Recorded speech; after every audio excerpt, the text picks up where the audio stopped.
Shalom saudara, kita bersama lagi dalam kebaktian pada pagi hari ini.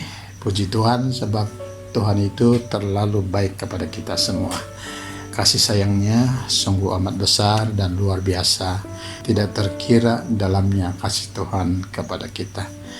Baiklah, pada pagi ini saya akan meneruskan siri khotbah yang bertajuk Hidup dalam Kantung yang Baru.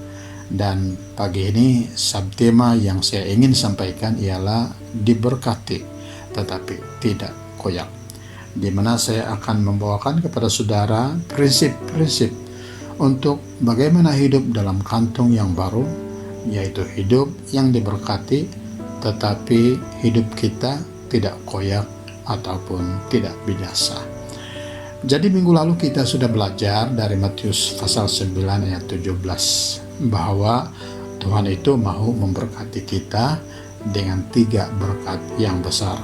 Pertama, Tuhan memberkati kita dengan anggur yang baru, yaitu pribadi Yesus sendiri yang walaupun kaya tetapi menjadi miskin untuk memperkayakan dan memberkati kita. Kedua, Tuhan memberkati kita dengan kantung baru, yaitu hidup baru yang kita boleh dapat dalam Yesus. Ketiga, Tuhan memberkati kita dengan berkat penjagaan akan anggur baru dan kantung baru yang Yesus anugerahkan itu kepada kita. Mengapa? Sebab Yesus sayang akan kita. Yesus tidak mau kantung baru kita tersia-sia dan dicemari. Dan Yesus tidak mau anggur baru, yaitu berkat yang diberikannya, tertumpah menjadi sia-sia. Yesus mau pastikan semua berkat itu tertuang dalam kantung baru, yaitu dalam hidup saya dan saudara.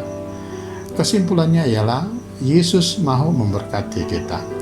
Tetapi bagaimanakah agar kita tetap diberkati tetapi hidup kita tidak koyak? Ada beberapa prinsip untuk hidup dalam kantung baru supaya hidup kita tidak koyak walaupun dibanjiri berkat yang dahsyat. Pertama, suka firman Tuhan. Jadikan firman Tuhan sebagai kesukaan jiwa kita. Karena dalam Mazmur pasal 1 ayat 1 hingga 3 mengatakan, berbahagialah orang yang hidup berjalan menurut nasihat orang fasik, yang tidak berdiri di jalan orang berdosa, dan yang tidak duduk dalam kumpulan pencemooh, tetapi yang kesukaannya ialah Taurat Tuhan, dan yang merenungkan Taurat itu siang dan malam. Ia seperti pohon yang ditanam di tepi aliran air, yang menghasilkan buahnya pada musimnya, dan yang tidak layu daunnya. Apa saja yang diperbuatnya berhasil. Nah, saudara, Daud mengajar kita bahwa mereka yang menyukai firman Tuhan itu hidupnya bagaikan pokok yang ditanam di tepi aliran air, dan oleh karena itu tidak akan layu daunnya.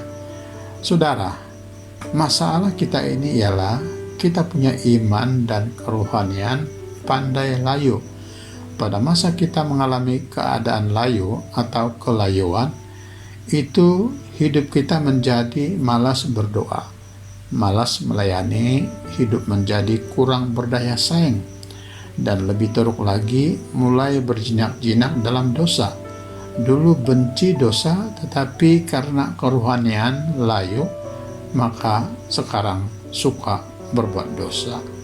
Dulu sangat berhasil dalam pelayanan, tetapi karena kerohanian sudah jadi layu, maka kerohaniannya tiada hasil dan tidak berbuah lagi.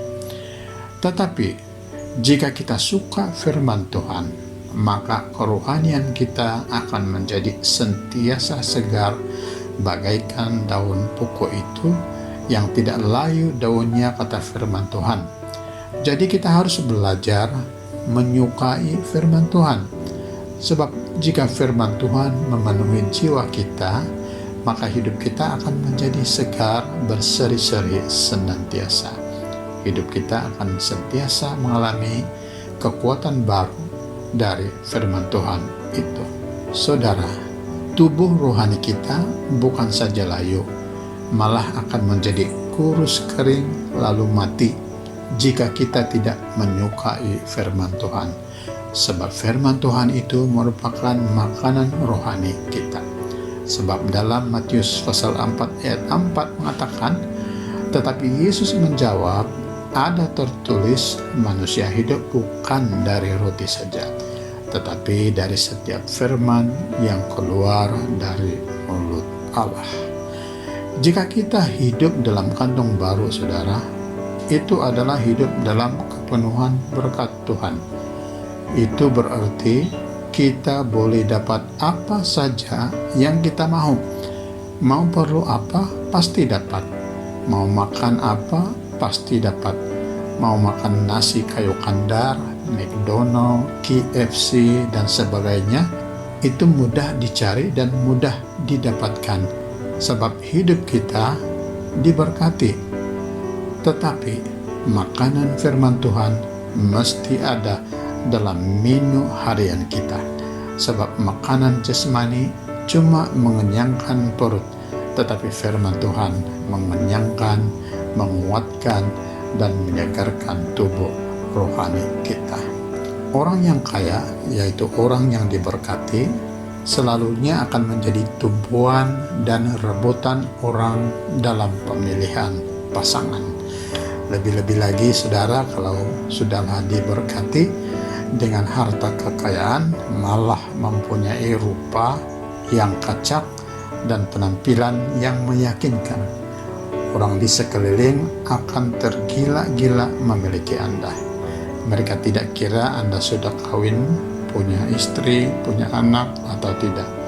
Mereka tidak kira Anda seorang pemimpin gereja atau bukan.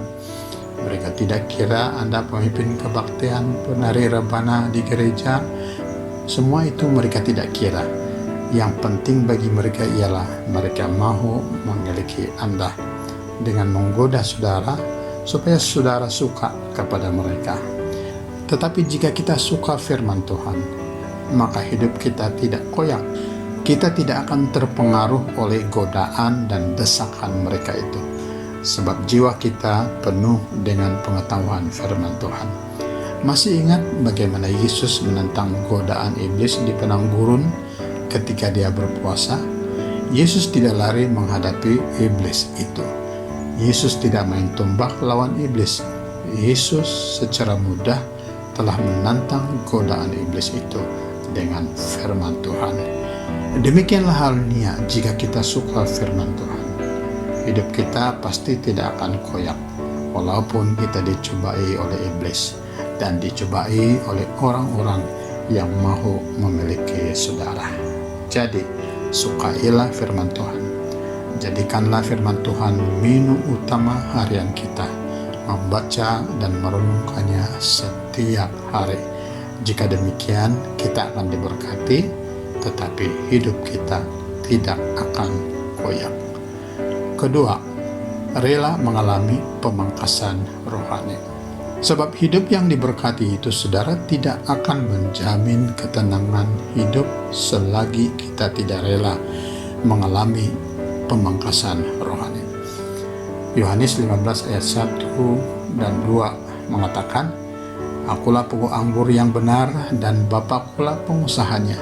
Setiap ranting padaku yang tidak berbuah dipotongnya, dan setiap ranting yang berbuah dibersihkannya, supaya ia lebih banyak berbuah. Ayat terakhir mengatakan supaya ia lebih banyak berbuah atau berhasil. Jadi, supaya kita lebih berhasil, lebih gembira, dan lebih tenang, maka kita harus rela mengalami pemangkasan. Dalam ayat ini digunakan perkataan dipotong, di mana terjemahan bahasa Inggrisnya disebut prunes. Prunes bermaksud pemangkasan untuk membersihkan pokok itu dari dahan yang tidak berbuah atau dahan yang sudah mati, supaya pokok itu akan menjadi lebih sehat dan menghasilkan lebih banyak buah.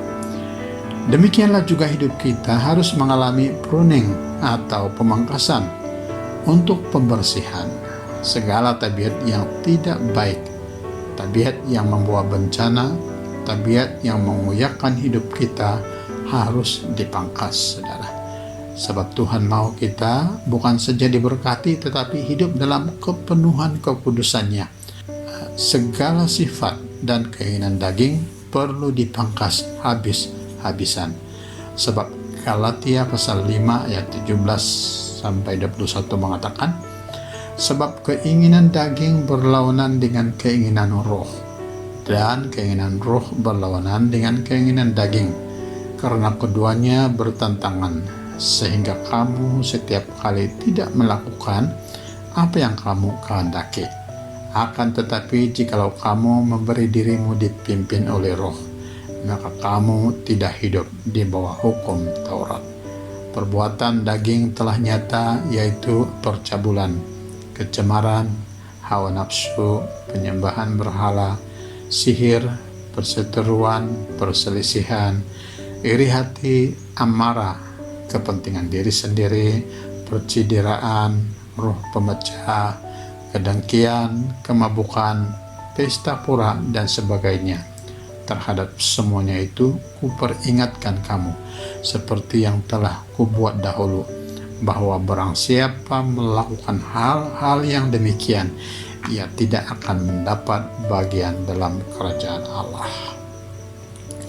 Jadi semua seperti percabulan, kecemaran, hawa nafsu, penyembahan berhala, sihir, permusuhan, perselisihan, iri hati, amarah, mementingkan diri sendiri, percidiraan, roh pemecah, dengki, suka mabuk, pesta pura, dan sebagainya harus dipangkas secara total.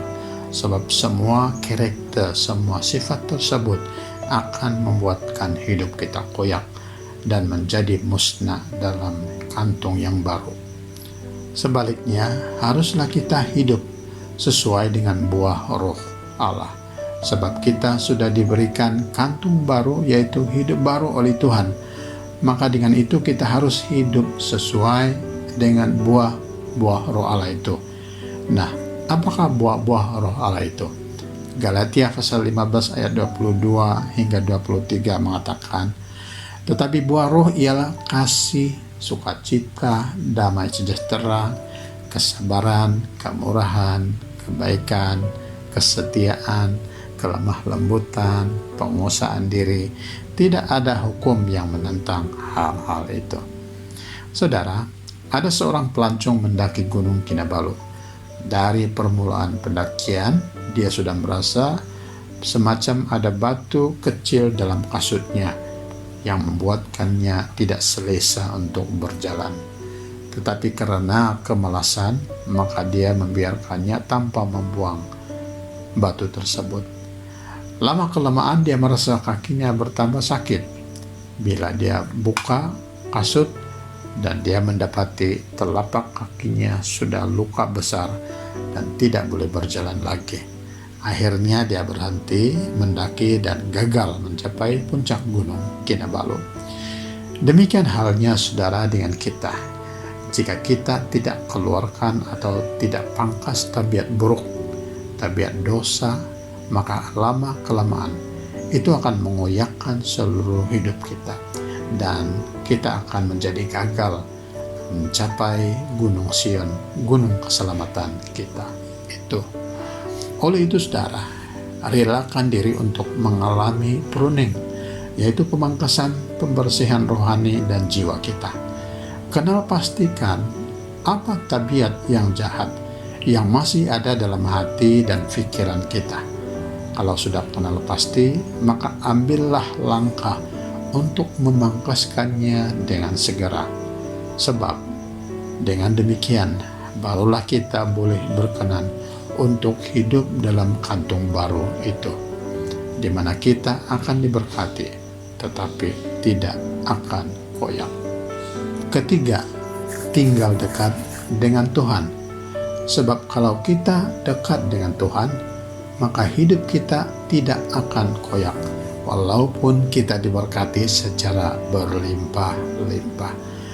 Masalahnya orang kaya, orang yang diberkati, selalu berpikir bahwa dia boleh lakukan apa saja yang dia kehendaki.